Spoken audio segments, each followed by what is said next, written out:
in this video, we will see two types of solutions for one question of SAT math.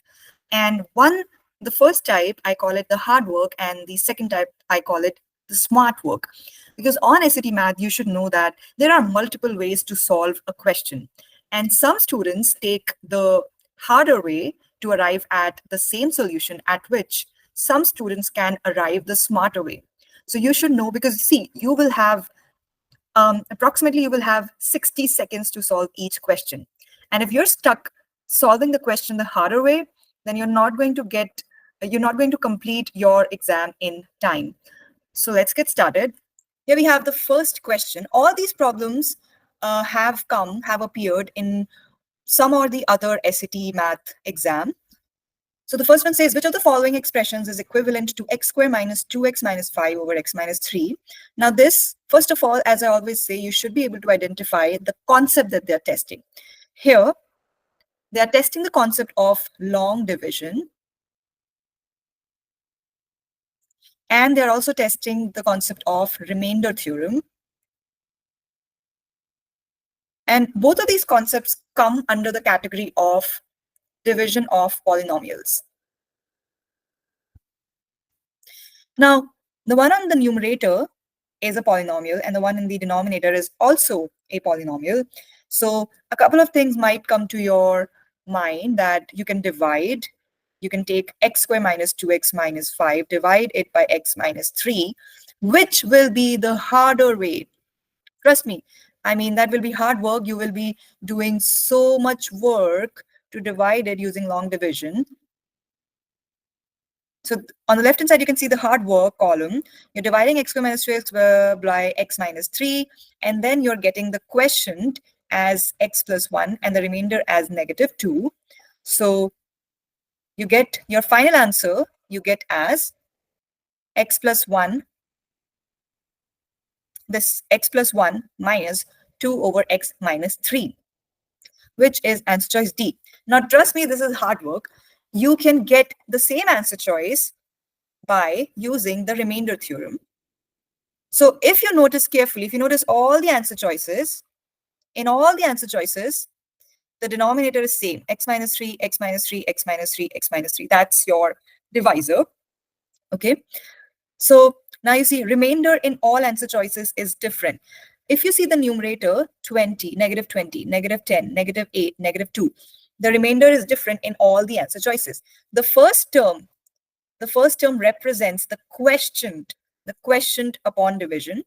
And this numerator, this represents the remainder. Now that is different in all the answer choices. So if you just find out the remainder by using the remainder theorem, now remainder is also the value of the function at 3, because you're dividing by x minus 3. So if you have a function or a polynomial f of x, and if you're dividing it by a linear polynomial x minus k, so you can find out its remainder directly. So your remainder is given by f of k.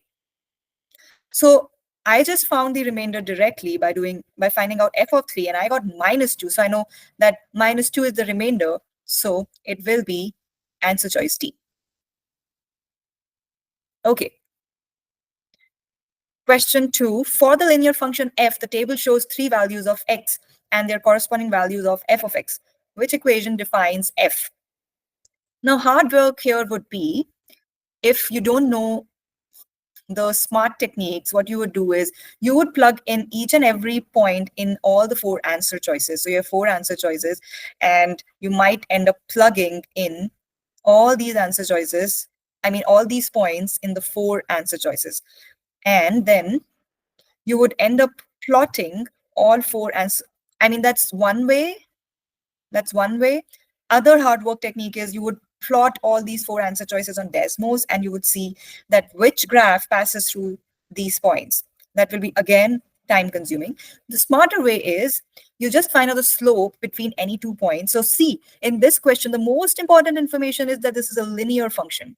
And since this is a linear function, you know that all these 3 points will lie on the line. First of all, the graph of the function will be a line, and all of these 3 points will lie on this line. So if you find out the slope between any 2 points, slope by taking these 2 points, or slope by taking these 2 points, you'll get the same slope. So pick up any 2 points, preferably pick up a point which has a coordinate, like one of the coordinates is 0. So calculations become easier. So here I have picked the first and the second point. You just find out the slope by using the formula y2 minus y1 over x2 minus x1, and you'll get -2/5. And then you just check the answer choices. In all the answer choices, the slope is different. If you see, the slopes are different in all the answer choices. You just find out the slope and your work will be done. You don't even have to find out the entire equation, which will be very easy because 13 is the y-intercept, and you see y-intercept is same in all the answer choices. Okay, let's go to the next question. Oh, I like this one. What is an equation of the graph shown? Now here, graph of a linear equation is given, and we have to find out its equation. Now the hard work here would be, so you know that the equation of a line is y equals mx plus b, and this is the most traditional method that students use to find out the equation of a linear curve, a linear graph. This is the most traditional method, and there is no harm in using this method. But if you want to save time, then you should know some smart techniques. So yes, the hard work would be you find out the value of m and b. You know that the equation of a linear function is y equals mx plus b. So now you want to find out the value of m and b. B is the y-intercept. You see from the graph, the line is intersecting the y-axis at -1. So you know the value of b is -1. And then you find out the slope by taking any 2 points. So I've taken 0, -1 and 1, 3. You find out the value of m, which will be 4. So you get the equation y equals 4x minus 1. And boom, 30 seconds have passed. You can save 20 seconds on this problem by using the technique of elimination. Well, you know that the y-intercept is -1, so it cannot be answer choice B or D, because in both B and D, the y-intercept is +1.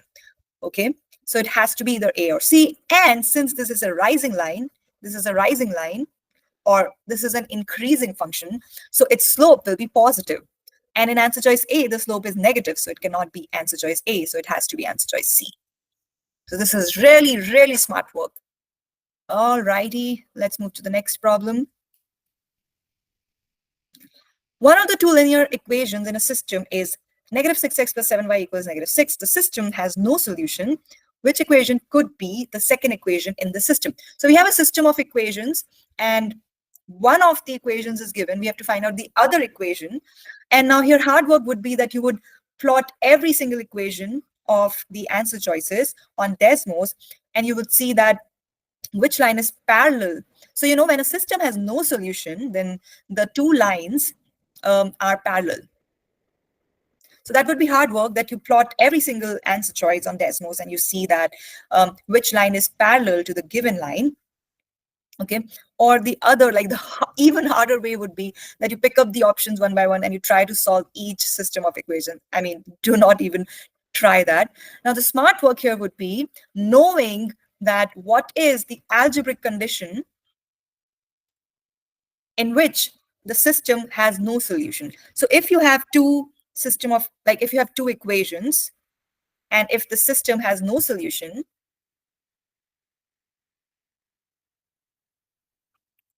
so the system has no solution, then the algebraic condition is a1 over a2, which is the ratio of the coefficients of x, should be equal to b1 over b2, and it should not be equal to c1 over c2. So if you see answer choice, so answer choice, look at answer choice A, and you find the ratios, you get -6 over 6, and 7 over -7, and -6 over 0. So the first two ratios are equal, but they're not equal to the third ratio, which is the condition for no solution. So answer choice A is correct. Okay. This is a classic problem. You can expect a similar problem on SAT Math. They love to give problems like these, where they will give you either one equation or two equations, and then they will ask you to find out the value of an expression. Like in this question, they have given two linear equations, and they're asking us to find out the value of 5x plus 5y, which is an expression. So this is an expression.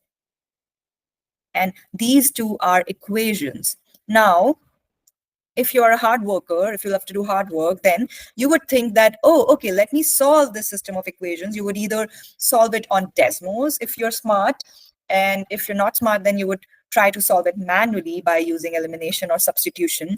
And then you will get the value of x as 300 and value of y as 200, and then you would substitute the values of x and y into this expression. So 5 times 300 plus 5 times 200, and then you'll get 2500. Remember, the creators of SAT Math are actually trying to distinguish a hard worker and a smart worker.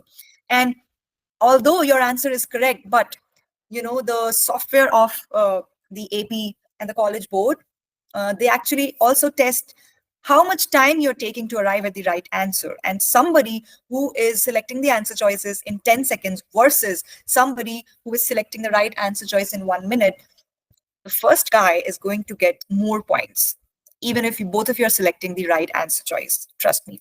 Now, the smarter way of doing this is you need to identify how can you get this expression 5x plus 5y by doing some algebraic manipulation to the given equations. And this will only come through practice, trust me. Now you see, you want to find out the value of 5x plus 5y, and the equations are 2x plus 3y and 3x plus 2y. And if you really pay attention, so it should strike to you that if you add these two equations, so you're going to get 2x plus 3x, which will be 5x, and 3y plus 2y, which will be 5y, and that's what you want to find out. So 5x plus 5y will be equal to 1200 plus 1300, which is 2500. It will not even take you 5 seconds. And just like that, you will be ahead of all the other students who are trying to solve this question either manually or on DESMOS. Okay, next we have, well, this type of problem has not appeared on SAT, but this is, you should know all the smart techniques just in case. Okay, so this time we have 3 equations and 3 variables, and we want to solve for x. Again, the harder work would be, finding out the value of x from one equation, putting it in the second equation. So you eliminate one variable, and then you'll get 2 equations and 2 variables, and then again, you'll use elimination. You know the drill. The smarter way would be, again, just add all the 3 equations. So you'll get 2x plus 2y plus 2z equals 24. And remember, you just have to solve for x. So you factor out a 2 from 2y and 2z, and you know the value of y plus z, it's 7. So you easily eliminate y and z, and then here you just have an equation in x. So always remember that on SAT Math, they will try to test how smartly you can solve a question. This is a very smart way of finding out the value of x. Let's move to the next question. So we have an equation 1 over x squared plus 10x plus 25 equals to 4. If x is a solution to the given equation, what is the value of x plus 5? Now again, here, if you're a hard worker and if you don't know some techniques, again, remember SAT is trying to test how analytically you can think, how you can arrive to the right answer quickly. If you don't know about this technique, a plus b whole square equals to a square plus b square plus 2ab, you would end up first finding out the value of x. See, again, they have given you an equation and they want you to find out the value of an expression. That's an expression. So most students think, oh, okay, let me find out the value of x from this equation. Let me use DESMOS, or I'll use quadratic formula, and I'll find out the value of x. And then I'm going to add that value to 5. I'm going to add 5 to that value, right? But just know that it is going to take way longer if you find out the value of x first. You can directly, remember, whatever expression they've given you, you can directly find out the value of that expression without first finding out the value of x.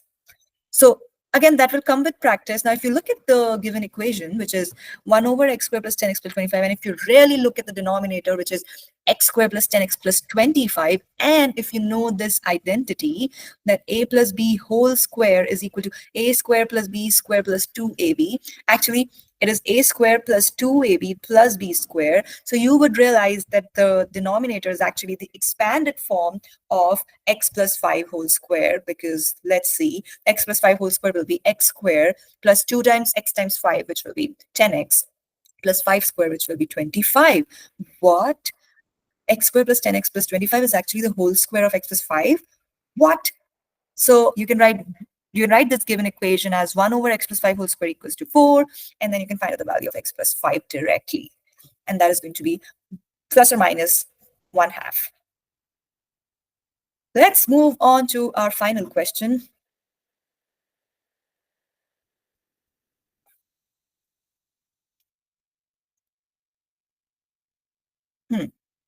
So here we have a system of inequalities. So it says in the xy plane, if a point with coordinates a comma b lies in the solution set of the system of inequalities above, what is the maximum possible value of b? Now again, here you could, if you are a hard worker, you would try to solve the system of equations, and you'll get the correct answer as well. Well, you just have to put the value of y, the maximum value of y is 5x. You would take this value, you would substitute this value in the first inequality, and you'll get the maximum value of y as 750. Okay. Now, well, guess what? You can get the same value by just plotting these two inequalities on DESMOS. DESMOS is actually God. You can get the answer in just 10 seconds by just using DESMOS. Okay, so just go on DESMOS, just plot these equations as it is, and you just select the point of intersection, which is this. So, the common region, you have to see the common region. The common region is this. And in this region, you have to see what is the maximum possible value that y can take. Why? Because we have to find out the maximum possible value of b. And b is the y coordinate of a random point a comma b. So you actually want to find out the maximum possible value of the y coordinate. So you click on this point, and DESMOS will show you the coordinates of this point. So the y coordinate will be your answer.